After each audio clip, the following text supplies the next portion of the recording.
What up, y'all? This is Justin Muzack. You're now tuned into Hot Takes, where I give y'all my honest opinions about what's going on in the music industry.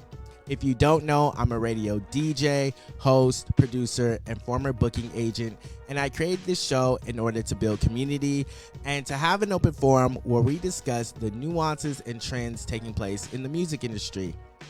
And this week, I wanted to ask y'all, should album sales be a metric in determining if an artist is the greatest of all time or not? And in my humble opinion, I would say no. I'm also focusing on Billboard's Best Rappers of All Time list that was released this year. And at the top was Kendrick Lamar at number 2 and Jay-Z at number 1. But to me, it doesn't really make a lot of sense because they're from two different eras. When Jay-Z dropped his first album, Reasonable Doubt, which was in 1996, the only way you were going to really listen to that album is if you went to the store and bought it. Now, when Kendrick Lamar released Good Kid, Mad City, there are several ways you could listen to that album. You could go out and buy it, you could listen to it on YouTube, SoundCloud, or illegally download it. Now, according to bestsellingalbums.org, Jay-Z's best-selling album is Volume 2, Hard Knock Life, which was released in 1998, and it sold over 6 million copies.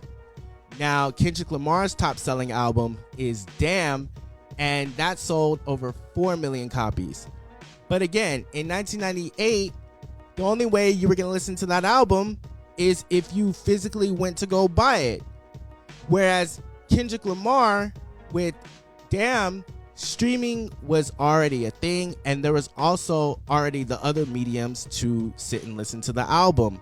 Also, too, if you watched last week's episode, Napster hadn't even hit, so you couldn't even illegally download it. And music videos and radio were the top ways to promote an album.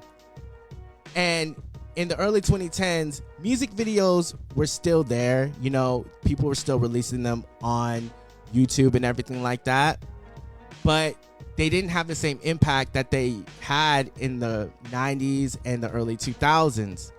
Now, in my humble opinion, I think a metric or a few metrics to determine if an artist is the greatest of all time is we need to look at their overall catalog, replay value, the impact that they've had on other musicians, especially the next generation or a few generations coming up, and just if the music ages well.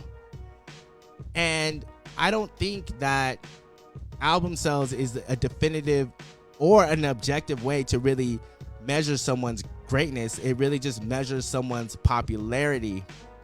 But I wanted to ask y'all, should we compare an artist to artists that are from the same era as them or within the same decade, which would make more sense, right? In terms of Kendrick Lamar's case, compare him to a Big Sean, compare him to a J. Cole, compare him to a Nipsey Hussle or a Drake.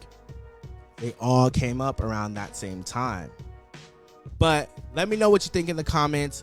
I am so happy to have these discussions with you. I'm really looking forward to it. Let me know, and I'll catch y'all next week. Peace.